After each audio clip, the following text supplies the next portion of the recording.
et c'est lui qui a été omniprésent depuis le début dans les mouvements de course. On a d'abord retrouvé 11 coureurs devant, puis 9, et de ces 9 coureurs, 4 ont prolongé l'aventure. Van Eyck, Grech, McNally et Hasselmann. Voilà pour la composition de cette échappée. L'écart de minutes et 6 secondes d'avance à 47 km de l'arrivée. C'est un scénario habituel, Cédric, avec une échappée qui part, des coureurs qui ne sont pas dangereux au classement général, et derrière, on peut l'imaginer, une formation du Mansion Data qui contrôle le peloton. Tout à fait, et un final maintenant classique pour ceux qui suivent le Tour du Qatar, puisque les coureurs sont passés une première fois sur la ligne d'arrivée alors qu'il leur restait 54 km, c'est-à-dire il y a moins de 7 km, ils passaient une première fois sur la ligne d'arrivée, il leur reste à couvrir 4 tours de 13,4 km qui sont complètement identiques à ceux des éditions précédentes. Et le danger sur ces circuits, évidemment, c'est le vent latéral. Nous l'avions vu l'année dernière avec la formation de bordure. Or, j'ai envie de vous dire que pour les coureurs, la bonne nouvelle aujourd'hui, c'est que ça souffle beaucoup moins que les jours précédents. Et je ne suis pas certain que le vent soit suffisant pour créer de vrais mouvements de course. Des réactions déjà sur le hashtag Vélo Extra avec celle de Youn Flock qui nous dit: quel gâchis d'avoir fait autant d'années chez Sky comme équipier et non comme leader. Il parle évidemment d'Edvald Boasson-Hagen. C'est vrai, hein. C'est vrai que je pense qu'il a fait son apprentissage au sein d'une des meilleures formations du monde. Mais c'est vrai que cette formation Sky a rapidement visé une victoire dans les courses par étapes de 3 semaines. Et on n'a probablement pas vraiment donné beaucoup de crédit à Edvald Boasson-Hagen. Donc on n'a pas permis à Boasson-Hagen d'avoir un leadership, d'avoir une équipe vraiment spécifique pour lui. Je crois que là, au sein de cette formation Dimension Data, il va probablement retrouver la plénitude de ses moyens. Vous savez, hein, quand on gagne Camp-Wevelgem, quand on a 20 ans, je crois qu'il avait 20 ans, il était très jeune quand il avait gagné cette édition qui était dantesque, avec de la pluie, du vent, etc. On est forcément un coureur protégé. Le tout, c'est qu'il a voulu, je pense, un peu jouer sur tous les terrains, c'est-à-dire sur les étapes des grands tours, etc. Il doit vraiment se spécialiser, à mon sens, sur les classiques. Il peut gagner un Milan-San Remo, on en reparlera dans quelques semaines. Il en a les moyens. Oui, il en a les moyens. La belle pointe de vitesse, le pot de jaune ne lui fait pas peur. Donc c'est un client, et je pense que la démonstration qu'il a effectuée hier sur les 11,4 km, tout simplement révélatrice de la qualité et de la quantité de travail qu'il a effectué cet hiver. Il est prêt.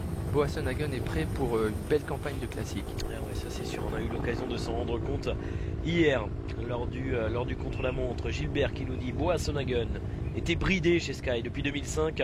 Il a liberté de manœuvre dans sa nouvelle formation et montré ses qualités. Oui, c'est un peu vrai. Bon, après, c'est un choix personnel, hein. On ne l'a pas obligé d'aller ni de rester chez Sky. Il pouvait aussi choisir une autre option. Je pense qu'il faut voir aussi le bon côté des choses. Il a appris probablement pas mal de bonnes choses au sein de cette formation. Mais quand on a le profil d'un coureur comme Boasson-Hagen, je pense qu'on a plus les moyens de s'exprimer quand on est dans une autre équipe que celle qui vise vraiment une victoire d'étape sur le Tour de France. Par contre, en équipier de luxe, c'est pas mal, Boasson-Hagen. Ouais. Vous voyez, le vent vient légèrement de la droite. Alors bon, on sent quand même que le peloton est relativement tendu. Il suffirait d'une petite accélération dans la dernière boucle pour peut-être faire scinder ce peloton en 2 ou 3 parties. Mais toujours est-il que le vent est quand même nettement moins fort que sur les 2 premières étapes.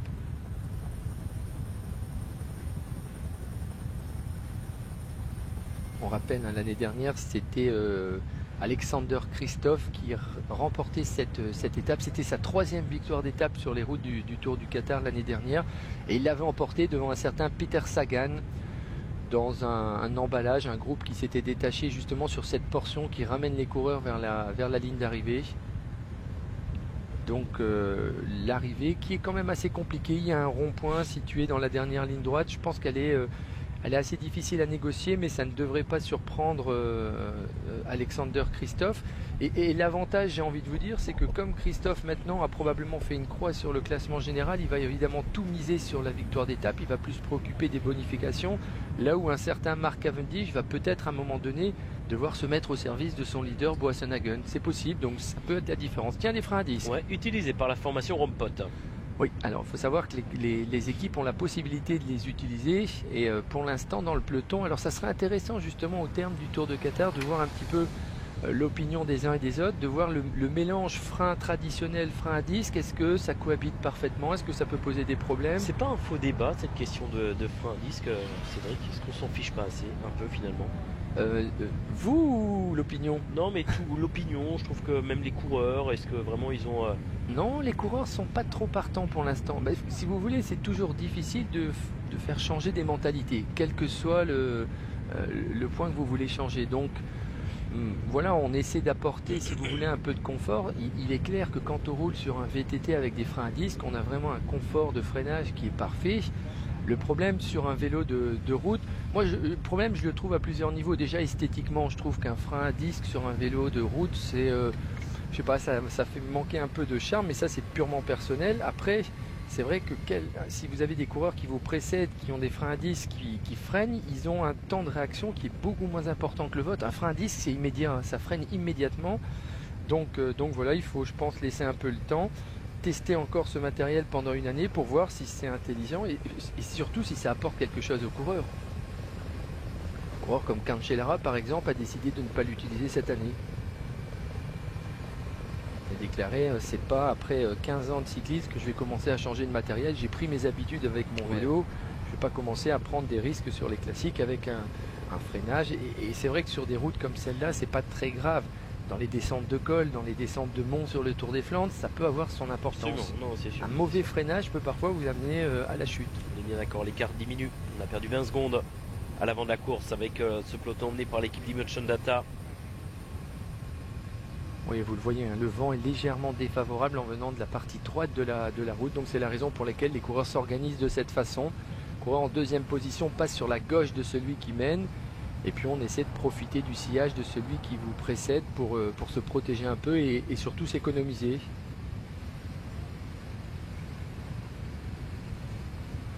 Quelques exercices d'assouplissement pour Patrick Grecht, spécialiste du contre-la-montre pour l'équipe AG2R La Mondiale. Première participation au Tour du Qatar pour la formation Rampot.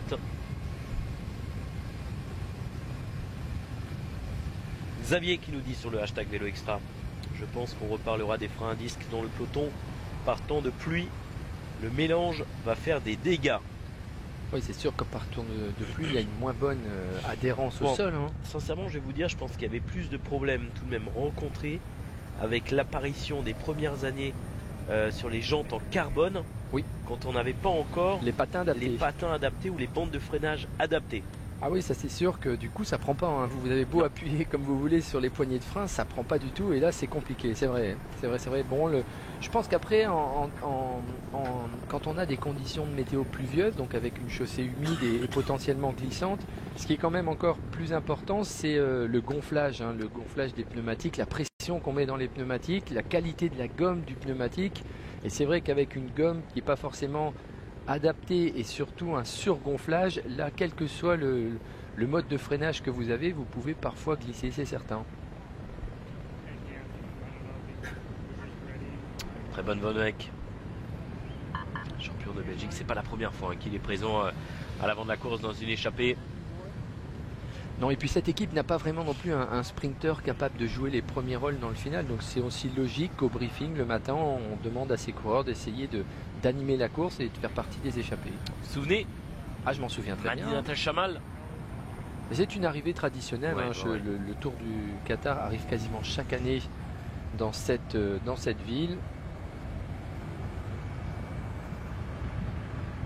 C'est presque celle qui est située le plus loin de l'hôtel des coureurs, il me semble. C'est complètement au nord du Qatar. Une centaine de kilomètres.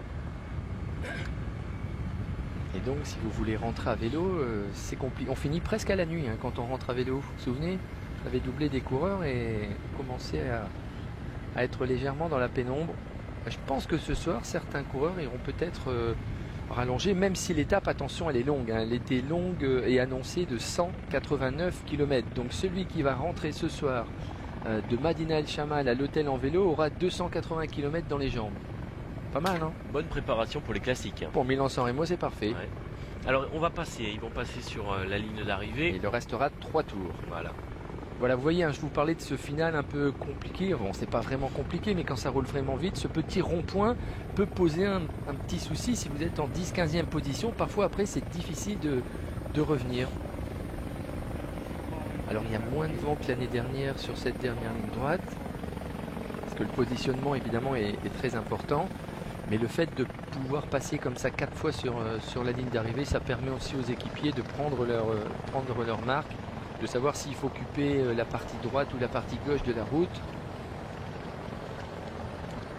Et à signaler, c'est important qu'il y a tout juste un an, c'est Alexander Kristoff qui s'était imposé sur cette étape entre Al Zubarafort et Madinat Al Shamal. Il y avait moins de kilomètres, 153 km seulement il y a un an. Et Kristoff avait devancé Peter Sagan. Et Nikias Arndt, Tom Bonnen avait terminé à la 4e position. Et on voit que le vent vient légèrement de la partie donc gauche de l'écran et à droite. Vous voyez, hein, il y a un petit éventail qui est formé par les 4 coureurs, mais vraiment ce vent est plutôt insignifiant. Donc à la limite, pour gagner cette étape, il faudra sprinter sur la partie gauche de la route, hein, donc longer complètement les barrières pour justement faire en sorte que ceux qui vous suivent ne sont pas abrités. Si vous sprintez sur la partie droite de la route, tous ceux qui se trouvent dans votre sillage bénéficient un petit peu d'une certaine forme d'abri. Donc ça va sprinter sur la gauche pour la gagne.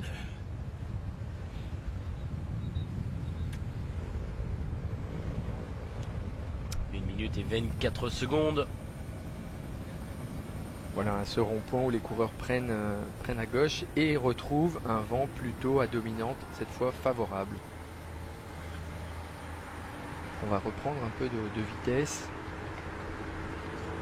Ravitaillement.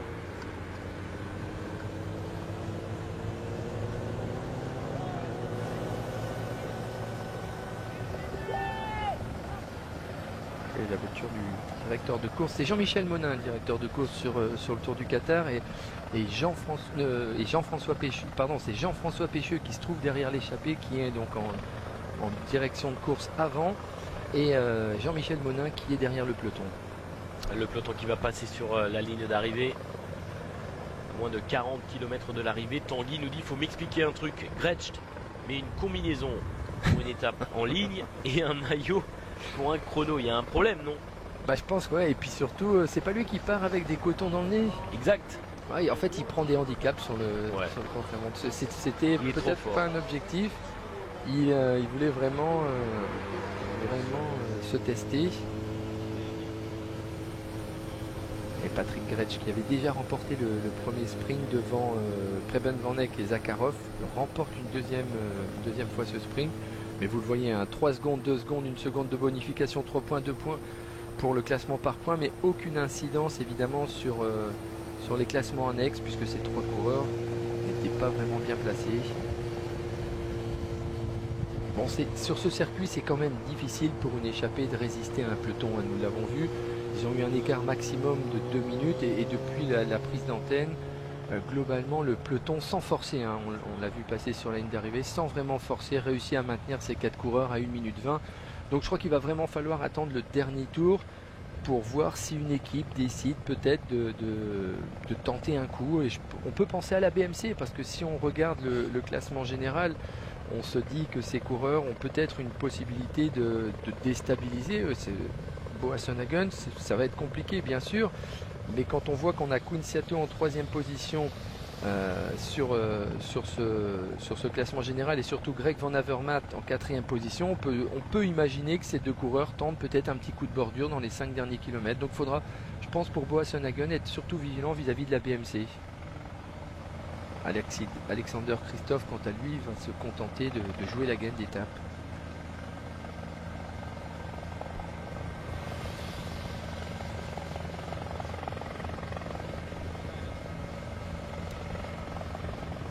Voilà, on s'écarte. 37 km 900, 1 minute et 22 secondes.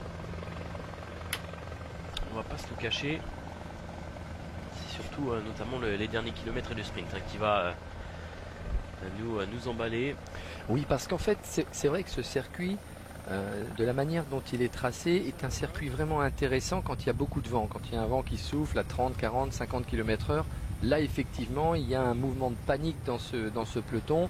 Ça peut péter à tout moment. Là, dans les conditions actuelles, c'est vrai que c'est plutôt un genre de défilé auquel nous assistons, c'est-à-dire les 4 coureurs qui se relaient parfaitement, qui essaient de maintenir leur minute d'avance sur le peloton, mais surtout un peloton qui panique pas du tout parce qu'il n'y a pas péril en la demeure. Et puis il n'y a presque pas de risque de cassure à ce moment de la course, il reste encore 37 km. Donc là on est vraiment dans du foncier, j'ai envie de dire. On travaille le foncier pour beaucoup de coureurs. C'est peut-être à 2 tours, mais je pense vraiment que ça sera dans le dernier tour que les choses vont s'emballer. Bon, c'est aussi une des vocations de ce Tour du Qatar. Certains coureurs sont là pour viser la victoire, d'autres coureurs sont là pour peaufiner leurs conditions. Et surtout accumuler des kilomètres. C'est vrai qu'il faut quand même bien comprendre que les 2 premières étapes ont été rondement menées. 52 de moyenne, là c'est vraiment fumé du kilomètre 0 jusqu'à l'arrivée. Là voilà, on fait une sortie un peu de récupération active. Attention, c'est parti vite aujourd'hui. À un moment donné, il y a eu 3 échelons au niveau du peloton. Et puis, les conditions de course, les conditions météo font tout simplement qu'à ce moment-là, il y a une certaine forme de relaxation qui s'installe dans le peloton. On est tranquille. Il faut quand même rester vigilant parce que souvent les chutes arrivent quand on n'est pas vraiment attentif. C'est-à-dire dans ces conditions-là, on discute un petit peu avec ses collègues, les coureurs des autres équipes, et puis on n'est pas toujours vraiment attentif, donc parfois on assiste à des chutes d'inattention et les conditions sont toutes réunies pour avoir ce type de problème. Formation de CCC Polsat aussi ici. Mais vous voyez, on voit que ça joue pas des coudes dans le peloton. On n'est pas inquiet du tout. On sait quand est très large, là il n'y a vraiment aucun problème. Il n'y a pas beaucoup de vent. Non, le vent là est plutôt même à dominante favorable, donc tout va bien. Les coureurs vont sortir, repasser au-dessus de cette autoroute pour revenir sur la partie gauche. Et là, c'est vrai qu'il y a un petit rétrécissement, oui. C'est un petit peu plus complexe. C'est d'ailleurs sur cette partie qu'il y a un an, c'était la formation Ethics Quick-Step qui avait fait exploser le peloton, souvenez-vous. On avait réussi à revenir dans les tout derniers kilomètres. Arnaud Démarre s'était fait piéger. À ce moment-là, c'est vrai qu'il faut vraiment être à l'avant de la course.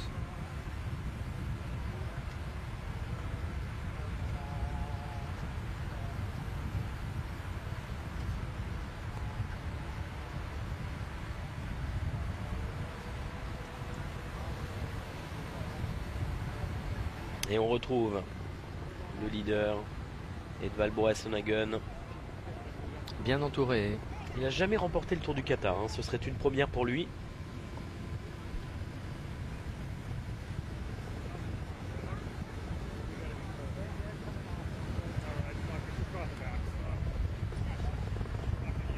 Tyler Farrar juste devant lui.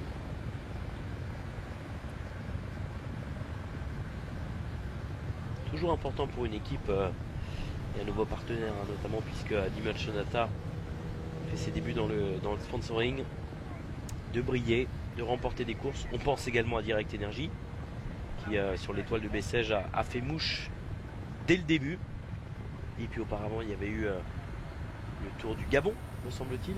Oui, avec Adrien Petit, oui. Qui a remporté plusieurs étapes, il me semble 2 plus le général. Et on est parti sur de bonnes bases pour ces formations, c'est bien. Vous voulez, à partir de maintenant, les courses vont s'enchaîner. Toutes les semaines, on a des coureurs pour chacune des formations qui vont se produire sur des fronts différents. Donc là, évidemment, il va falloir gérer cet emploi du temps chargé, ces déplacements, et toujours en fixant des objectifs, parce que la finalité, c'est quand même de fixer des objectifs bien précis pour chaque coureur qui participe à une compétition. On sait qu'il y a des courses qui sont plus importantes que d'autres, ça, on ne doit pas non plus se voiler la face. Il y a des courses qui font plus partie des cibles de certaines formations. Et voilà, l'objectif, c'est tout simplement de remplir son contrat.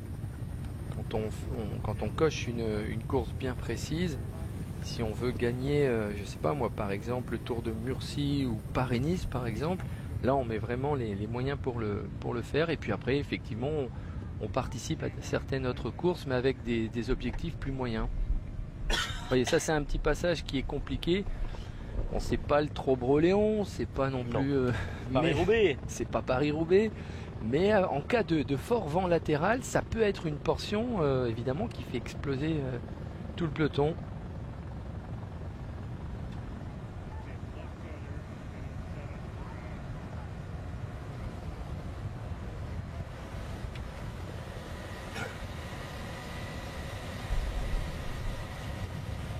Allez, le peloton qui va passer à présent sur ce pont.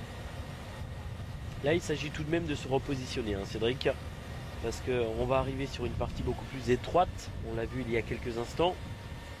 Et attention à ne pas se faire piéger. Bon, là, ça va. Hein. C'est vrai qu'on n'a pas les mêmes conditions de vent que lors des dernières années. Pas un seul nuage. Non, non, ça va. Hein, le vent s'est calmé. On pouvait le craindre. Hein. Je pense que les deux étapes les plus problématiques sur le papier étaient la première et celle d'aujourd'hui.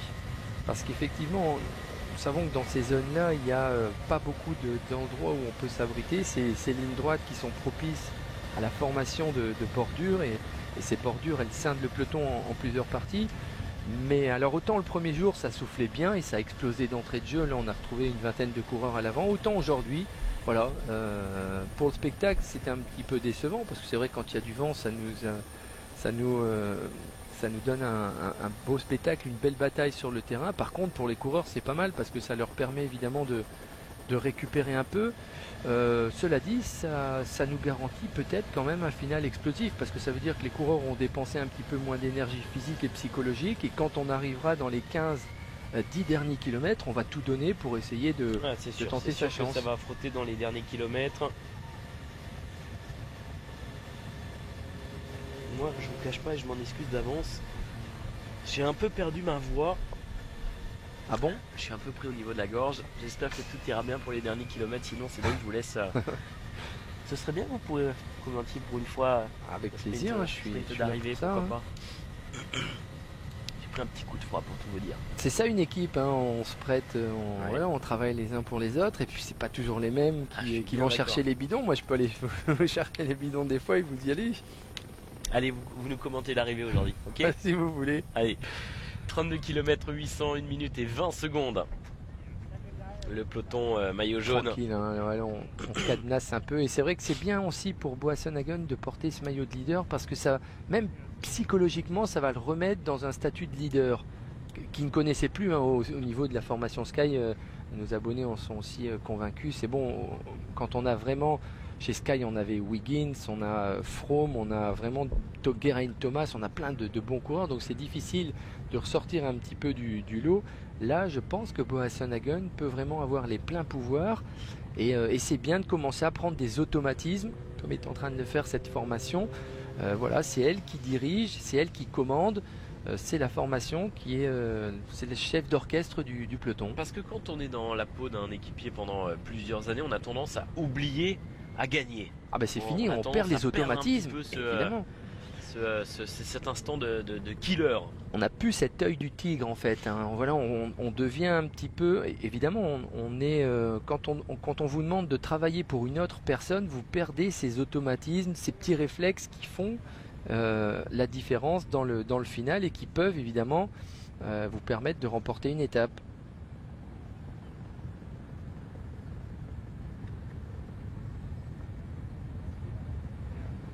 Et c'est valable aussi en sens inverse, hein, c'est-à-dire qu'un coureur qui en général joue tout le temps la gagne, c'est pas vraiment comment il faut se comporter pour protéger. Voilà, chacun est vraiment dans son domaine.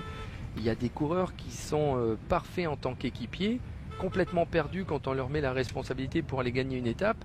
Par contre, certains autres, évidemment, hein, quand il s'agit de protéger un équipier tout au long de la journée, ils ne sont pas vraiment habitués ou ils n'ont pas forcément ses capacités physiques.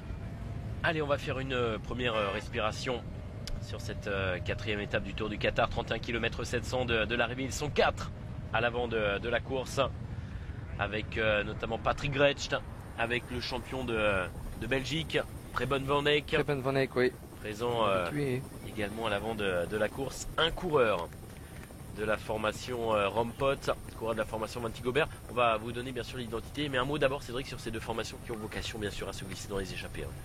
Oui, ces formations ont été invitées sur le Tour du Qatar. Donc l'objectif pour chacune de ces formations, qui ne sont pas World Tour, hein, il faut le rappeler, un seul Patrick Gretsch de la formation AG2R La Mondiale appartient à une équipe World Tour.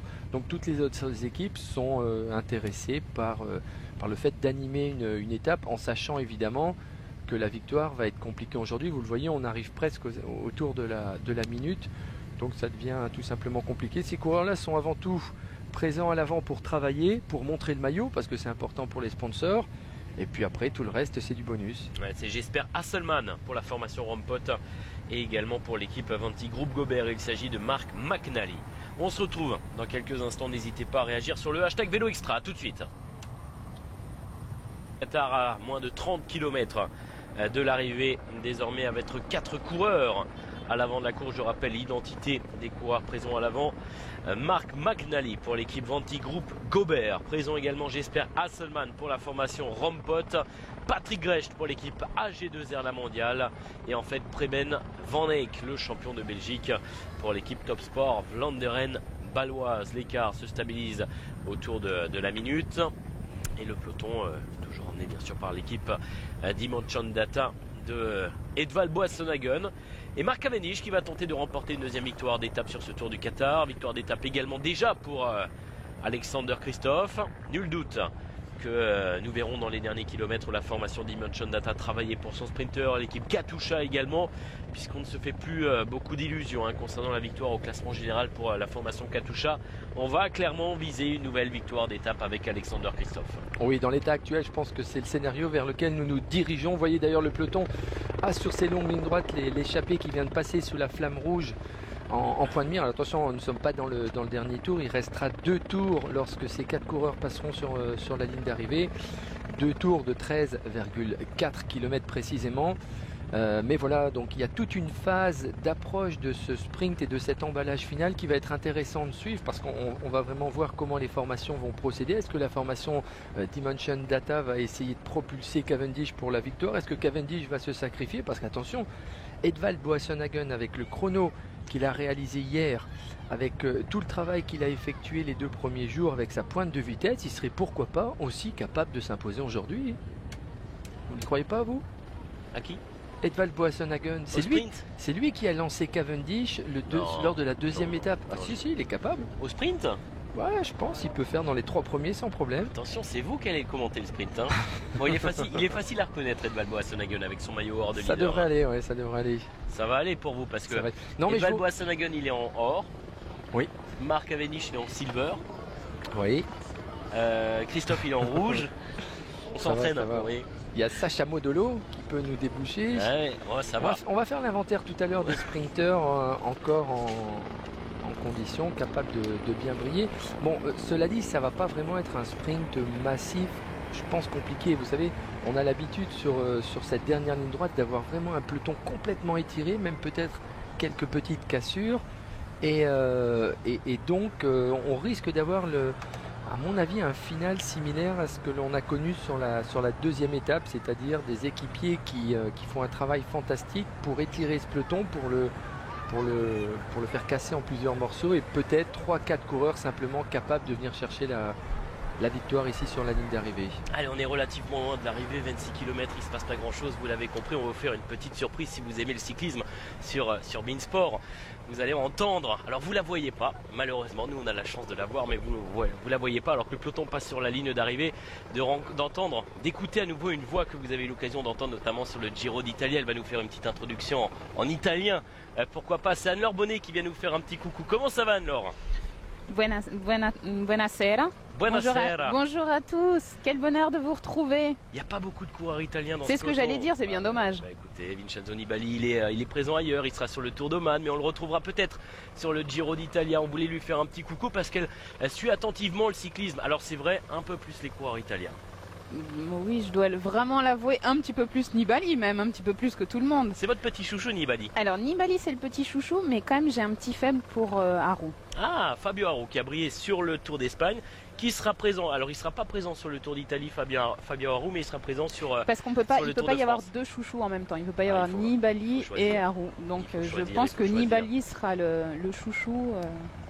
Mon choix de cœur pour ce Giro d'Italie. Et puis peut-être une nouvelle victoire italienne. Effectivement, on parle du Giro d'Italia puisque c'est le point d'orgue de la saison vélo à suivre sur les antennes de Beansport. Anna Laura, on espère la retrouver un jour sur le cyclisme. On la retrouvera en tout cas dans moins de combien de jours? 5 jours. 5 jours désormais pour le 8e de finale entre Paris Saint-Germain, Chelsea, vous serez sur place, bien évidemment, on en parle parce que c'est un événement incontournable sur les antennes de Beansport. Merci beaucoup Anna-Laura. Merci à vous. À très bientôt. Et puis on vous tient au courant si Sacha Modolo s'impose aujourd'hui en cas d'arrivée au sprint. C'est Cédric d'ailleurs qui va commenter l'arrivée.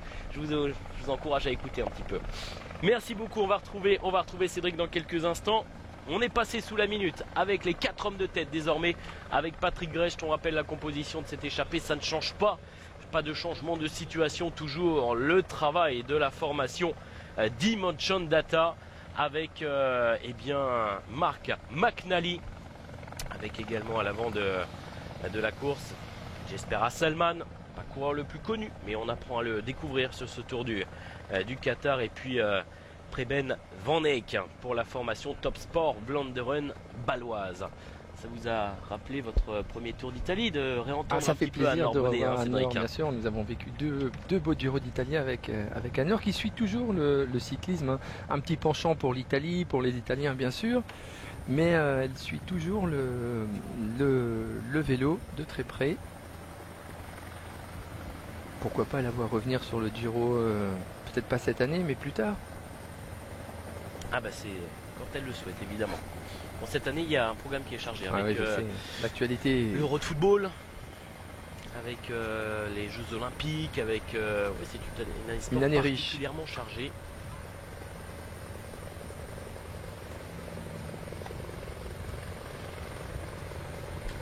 Ah, vous êtes plusieurs à nous demander le retour d'Anne-Laure Bonnet sur le hashtag Vélo Extra, sur le Giro d'Italia. Allez-y, ça va peut-être la convaincre.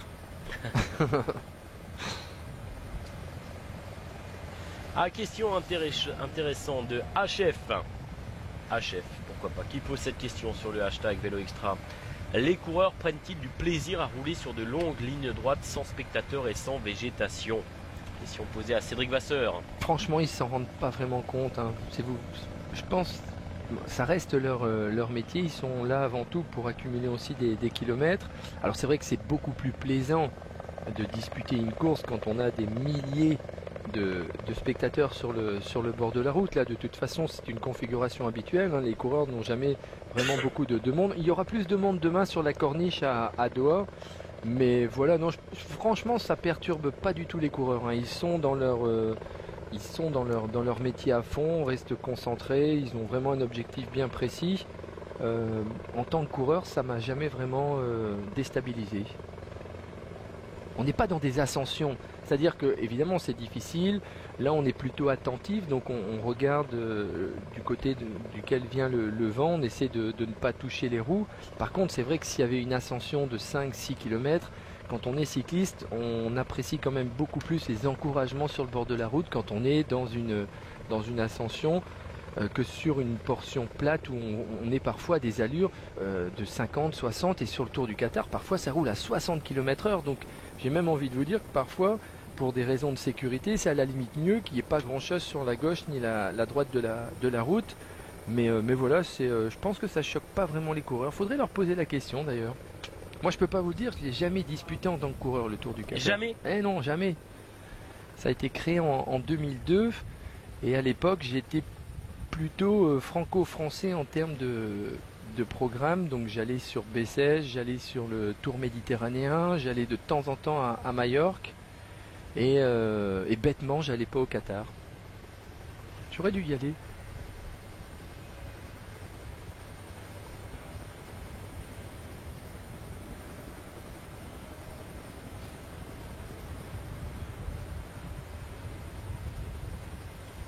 Alors vous parliez de victoire, hein. C'est vrai qu'il y a encore quelques équipes qui n'ont pas réussi à remporter de courses cette année, et je pense notamment aux équipes World Tour. On parlait tout à l'heure de Sacha Modolo, et je pense que ça ferait un bien fou à la formation Lampre-Mérinos si Sacha Modolo venait à remporter cette étape. Donc probablement que cette formation Lampre va essayer de tout faire pour bien emmener son Sacha Modolo, qui est pas mal, hein. Modolo marche pas mal, il lui manque ce petit plus qui peut faire de lui un vainqueur d'étape. Le carnet de route est ouvert pour Katusha avec Christophe. Il l'est avec la formation Dimension Data, et doublement avec la victoire de Boasson-Haguenière et celle de Cavendish sur la première étape. Bon, pour la formation FDJ, elle n'est pas présente. Et AG2R la mondiale, mais ça va être compliqué. On n'a pas vraiment de sprinter capable de rivaliser ici. Moi, je pense que la formation Lamprey peut logiquement essayer d'envisager une victoire. Pas vous dire que ça serait une surprise de voir Modolo battre un Cavendish ou bien un Christophe, mais c'est dans le domaine du possible. Allez, Preben Van Eyck qui relance. L'écart a légèrement augmenté.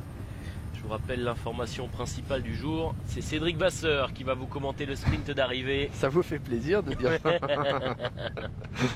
Ah, je vous mets un peu la pression. Ouais. Moi, je la connais bien cette arrivée. Hein. Ah oui, ouais, vous avez été sur place. Je sais qu'il faut être placé au rond-point. Après, voilà, après bon. Non, mais dans les cas, vous savez ce que je vous propose, c'est que dans les 10 derniers kilomètres, on change les rôles. D'accord. Je vous remplace. Voilà, pas évidemment avec le même talent. Hein, au rôle de consultant sur les 10 derniers kilomètres et vous me remplacez aux commentaires. Et vous faites le sprint d'arrivée. Ça vous va? Ça me va. Allez. Ça me va, ça me va.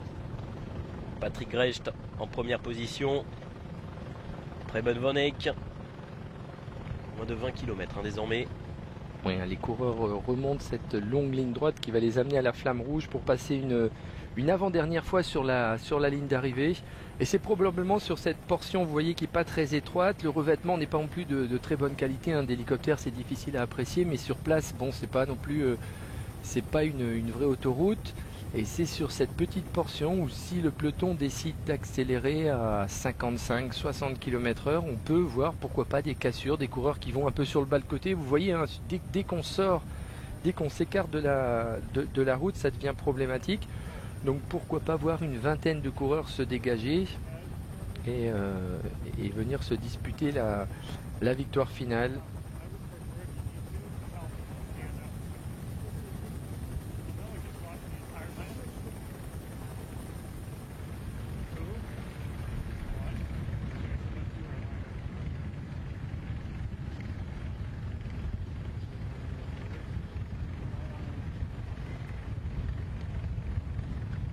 Et vous le voyez, hein, maintenant on est à 49 secondes, donc le tableau de marge des équipes de sprinteurs fonctionne parfaitement. Et il me semble, alors il faudrait revenir sur l'image du peloton, mais vous voyez, hein, le peloton qui, vraiment ça se promène un peu, hein, dans le peloton, on n'est vraiment pas très rapide. Simplement le peloton temporise et il doit être sous la conduite des équipiers de Boasson-Hagen.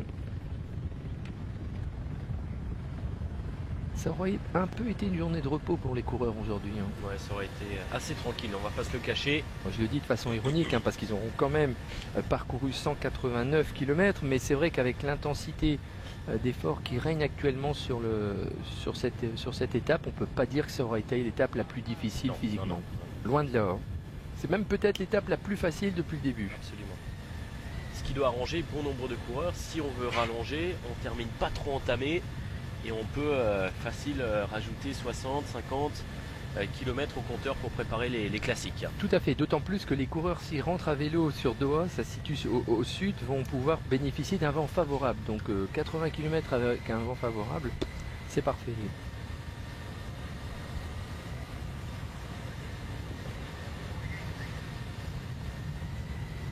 Il y a un Patrick Gretsch qui a des jantes un petit peu plus hautes que les autres concurrents de l'échappée. Anthony qui dit sur le hashtag vélo extra, j'espère pour Cédric Vasseur qu'il n'y aura pas de chute, sinon il va paniquer. Non, vous inquiétez pas, il va pas paniquer. Non. En général, c'est vrai que je suis pas vraiment habitué parce que moi j'allais pas me mêler au sprint. Hein. Je regardais ça de loin, je levais un peu la tête pour voir ce qui se passait. Vous n'étiez pas kamikaze. J'ai jamais vraiment assisté à un sprint en direct aux premières loges. Hein. C'est pas évident. Hein. C'est pas évident. Parce que le problème, c'était pas vraiment le sprint en soi, c'est souvent les kilomètres qui précèdent. Et là, des fois, je me disais, ils sont cinglés. Hein. Bon, de toute façon, ce qu'on a tendance à dire à un jeune coureur qui arrive chez les professionnels, qui a déjà un petit peu d'expérience parce qu'il a couru les courses amateurs, les courses élites, c'est soit tu es devant, soit tu es derrière. Mais jamais au milieu du peloton. Hein. Oui, mais un jeune a du mal à comprendre au début. C'est-à-dire que même quand il est au milieu, il insiste, il essaie d'aller devant. Et c'est souvent à ce moment-là que ça... En général, ça tombe pas dans les 10 premières positions, c'est très rare. Quand on est dans les 10 dernières non plus, on ramasse les morceaux. Mais alors quand on est au centre, là par contre...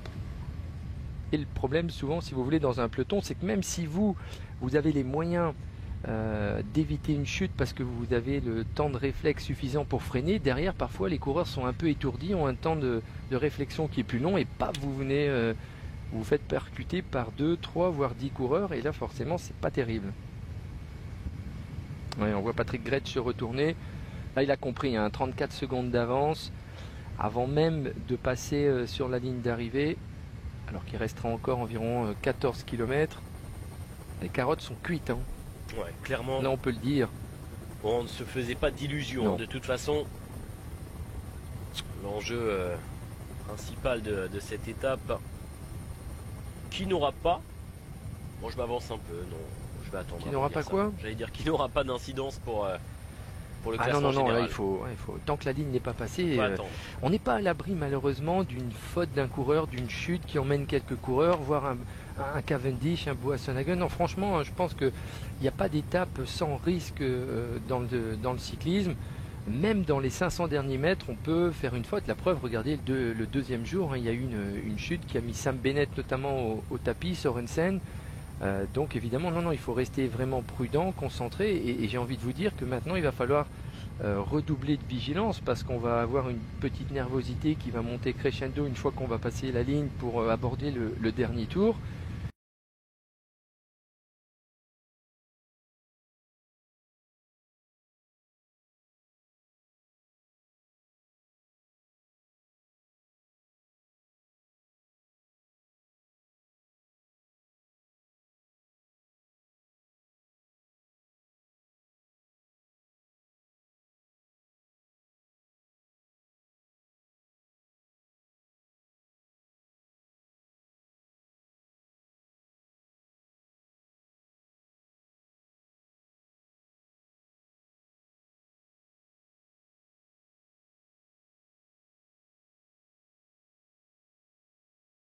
Et là, évidemment, ça va plus être la même histoire.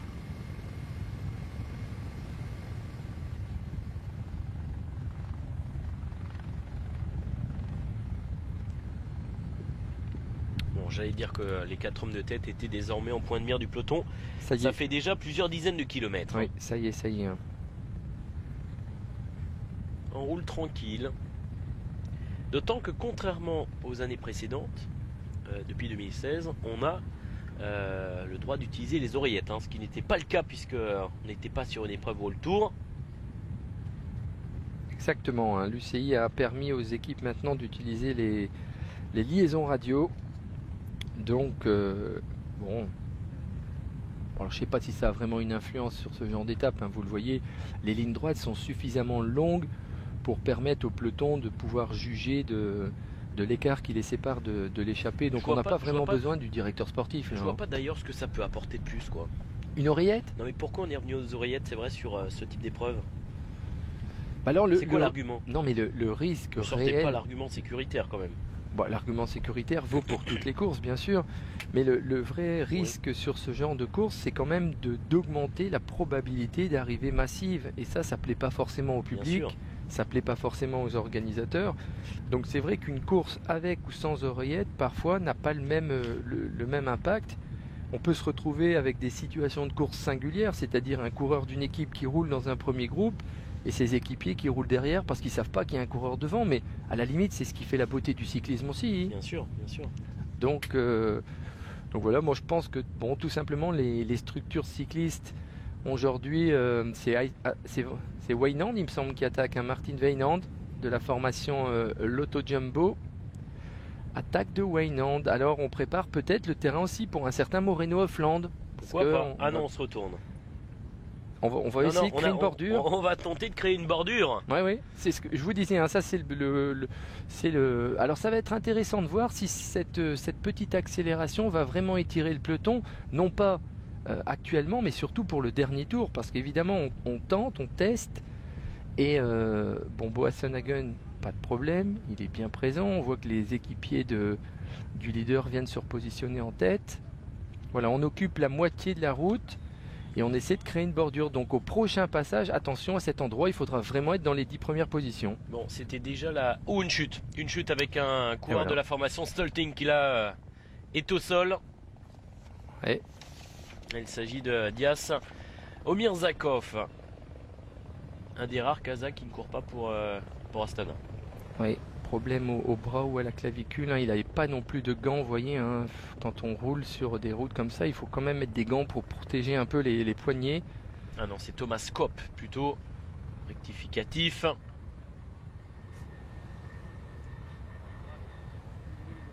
On n'est pas mécano visiblement. On va revoir ce qui s'est passé dans ce peloton. Ouais, il est tombé à droite, ouais, hein. Je sais pas ce qu'il a fait. Ouais. Il est parti tout seul au sol. En tout cas, il a entraîné personne avec lui dans cette chute. Mais voilà, tout simplement, vous voyez, hein, la nervosité, il a fallu combien? 15 secondes d'accélération pour que des coureurs aillent au tapis. Et c'est la raison pour laquelle maintenant, dans ces 15 derniers kilomètres, il va falloir rester extrêmement vigilant et surtout bien entouré, hein. Quand je parle d'être bien entouré, je pense aux coureurs qui jouent une place au classement général. Je pense à ceux qui visent une victoire d'étape, aux sprinteurs, à Mark Cavendish, à Sam Bennett, à Guardini, à Modolo, à Palini. Moreno en Flandre, on l'a vu, a déjà demandé à son équipe de rouler. On a aussi un certain Roy Jans qui a fait une belle petite place récemment.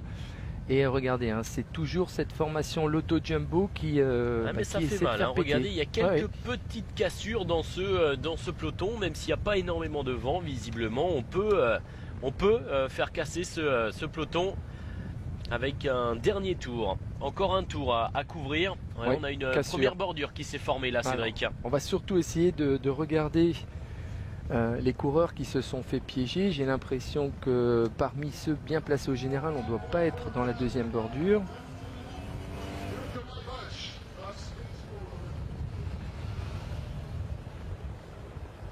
Alors on a Van Avermaet aussi qui est bien présent, Moreno Flandre, on a Cavendish qui est là sans aucun problème.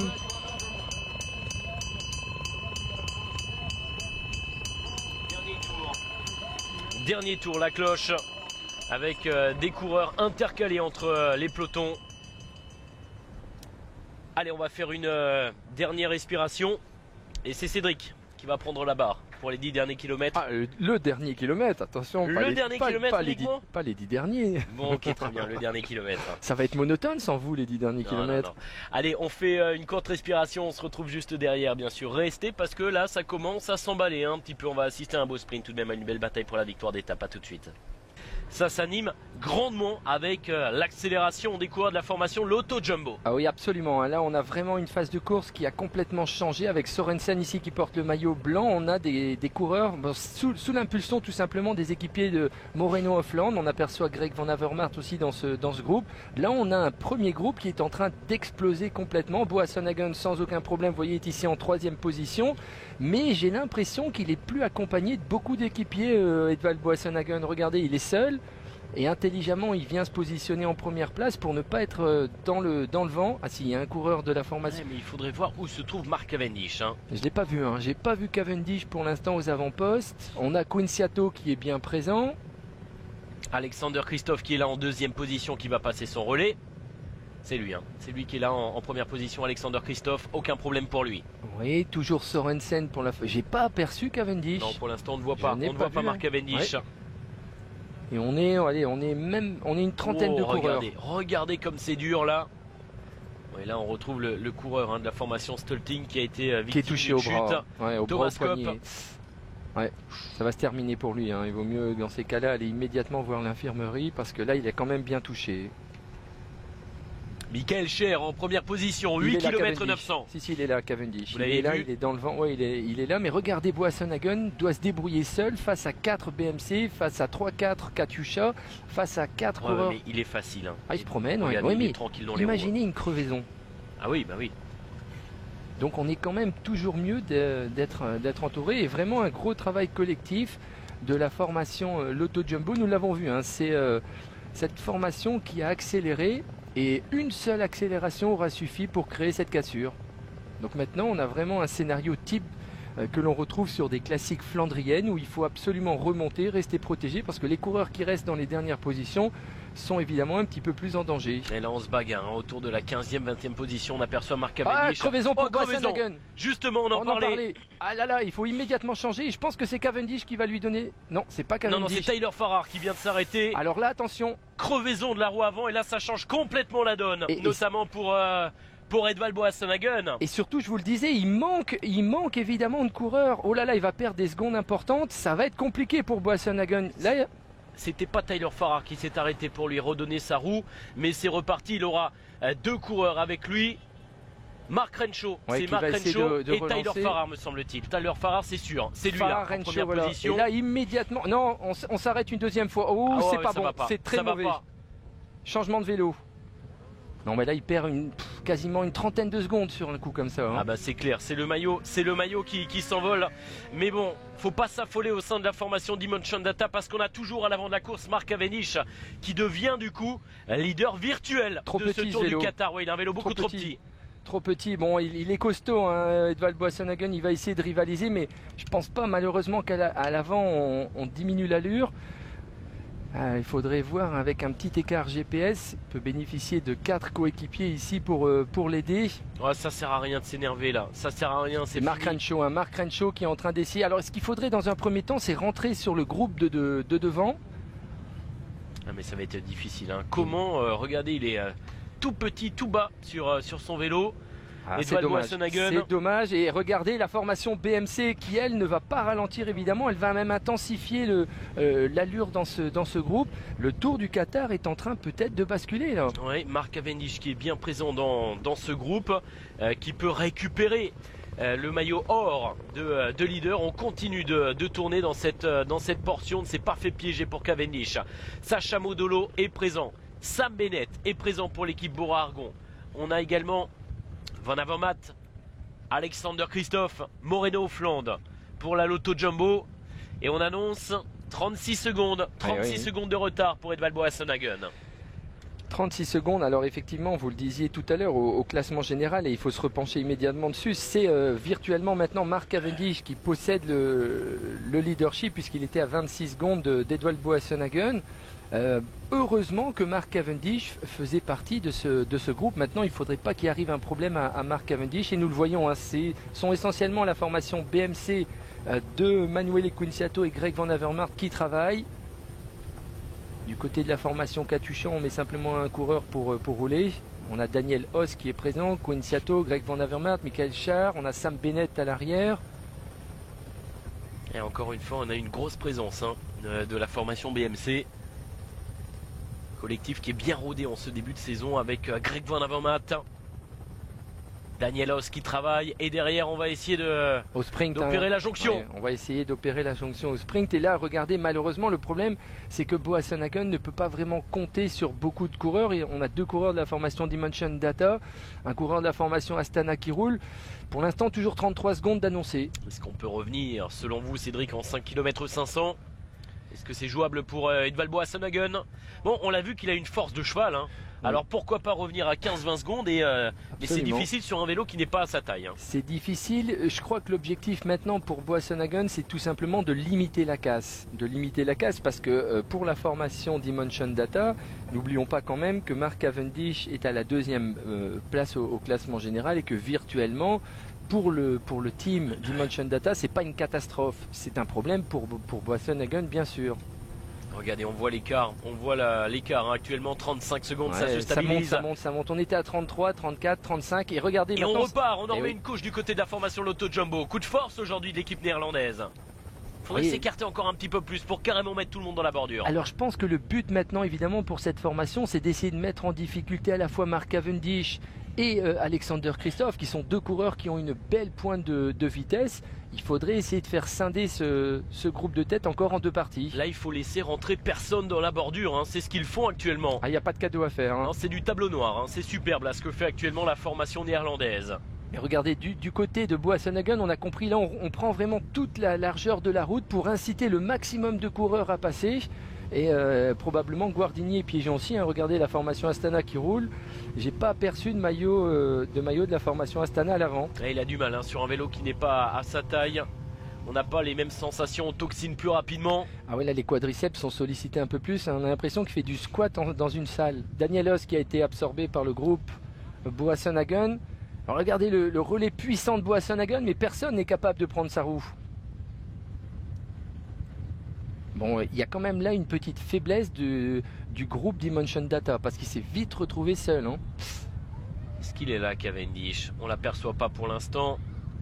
Il y était, ça c'est une certitude. On a Sacha Modolo, on aperçoit le maillot Lamprey. S'il est là, Cavendish, regardez, il est là, il est à côté de Sacha Modolo à l'arrière. Par contre, on n'a pas la présence de Guardini, il me semble.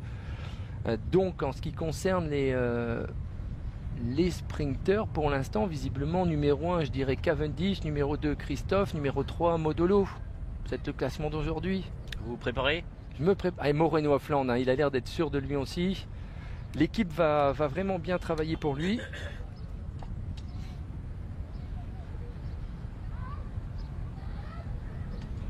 Ah, super, bon, ce final tout de même avec un... Il va falloir bien sûr regarder le chrono. S'apprête à enclencher le chronomètre pour Edvald Boasson-Hagen qui est en grand danger. Qui est surtout en danger de perdre son maillot, parce qu'imaginez que Mark Cavendish vienne à l'emporter, il empocherait encore 10 secondes supplémentaires. Ça relance complètement ce Tour du Qatar. Ça le met en position de leader. Donc Mark Cavendish a tout intérêt à essayer de jouer la gagne aujourd'hui. Il y avait 26 secondes, 26 secondes. Oui, 26 très exactement sur Mark Cavendish au classement général. Pour l'instant, il peut potentiellement sauver son maillot. 45 sur Alexander Christophe. Ce qui signifie que si Christophe s'impose, si on reste à 31 secondes, il conserve son maillot hors de leader.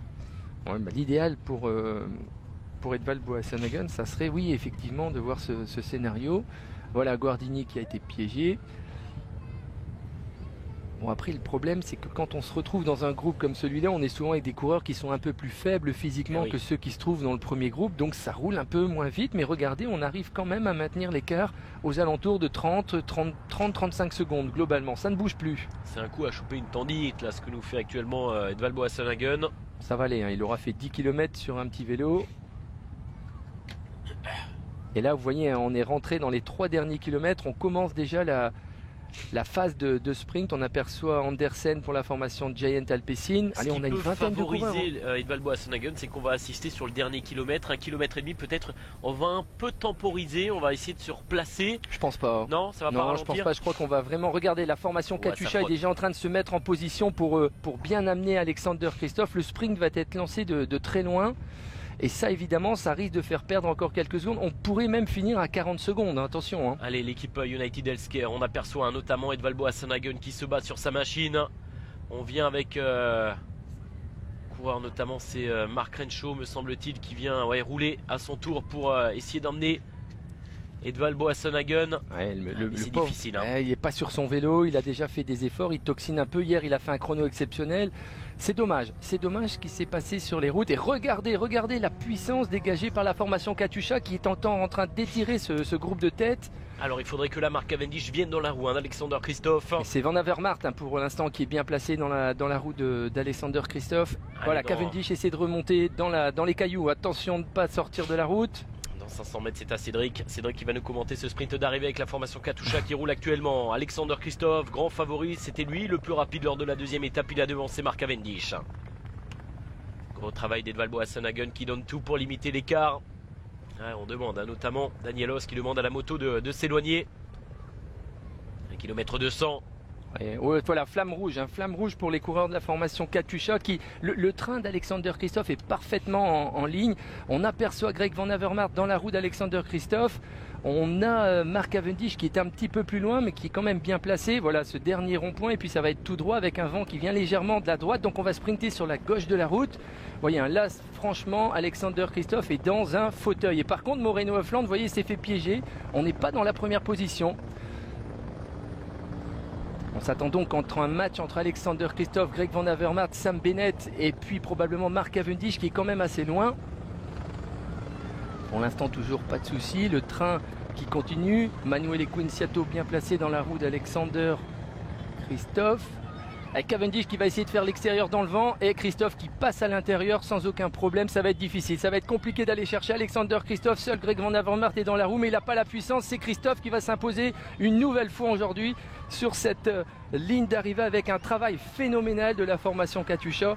Bravo Alexander Kristoff qui empoche au passage 10 secondes de bonification. On va rester focalisé sur le chronomètre parce qu'attention, Edvald Boasson Hagen va perdre beaucoup aujourd'hui. Très très beau travail effectivement de la formation Katusha, c'était du billard, aucun problème pour lui. Il s'impose encore une fois. Arnaud Gérard qui en termine.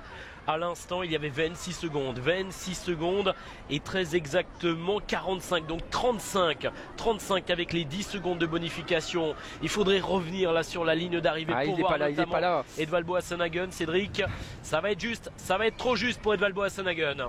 Ça va être trop juste pour conserver son maillot de leader. Et alors il va falloir faire un calcul rapide, mais je pense que c'est Cavendish qui va quand même prendre ce maillot. Bon ben on n'a pas de chrono, on n'a rien. C'est dommage, en tout cas. Il peut être déçu, hein. Il peut être déçu parce qu'à la pédale il n'aurait jamais été battu aujourd'hui, il aurait même pu jouer la gagne de cette étape. Les deux grands perdants aujourd'hui, c'est bien sûr Edvald Boasson Hagen qui perd son maillot et c'est surtout Moreno Hofland parce qu'il a demandé à sa formation de rouler. Ils ont fait un travail de préparation fantastique et au moment où la formation Katusha a mis en route, il n'était plus là. Ouais, on s'est fait piéger, hein, notamment dans les derniers kilomètres. Même Mark Cavendish qui était trop loin. Il a réussi à rester au contact, mais il était trop loin, pas assez bien placé. Celui qui a bien couru, mais qui a manqué de puissance, c'est Greg Van Avermaet.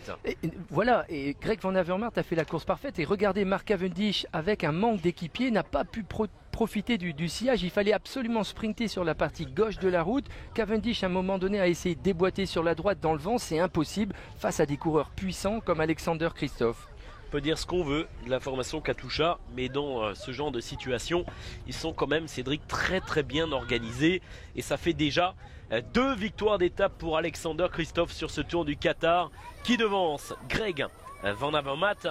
Jacopo Guarnieri termine à la 3e position, doublé de l'équipe Katusha, Sam Bennett. Et 4e, et Mark Cavendish confirme qu'il est trop juste. Il est trop juste, il était surtout bien trop loin placé parce que quand on a une formation comme la Katusha qui roule à plus de 55 km/h avec un vent de côté, si on n'est pas immédiatement dans la roue d'Alexander Kristoff, c'est mission impossible. Mark Cavendish devait être à la place de Greg Van Avermaet, c'est-à-dire dans la roue d'Alexander Kristoff pour se donner une chance de briller.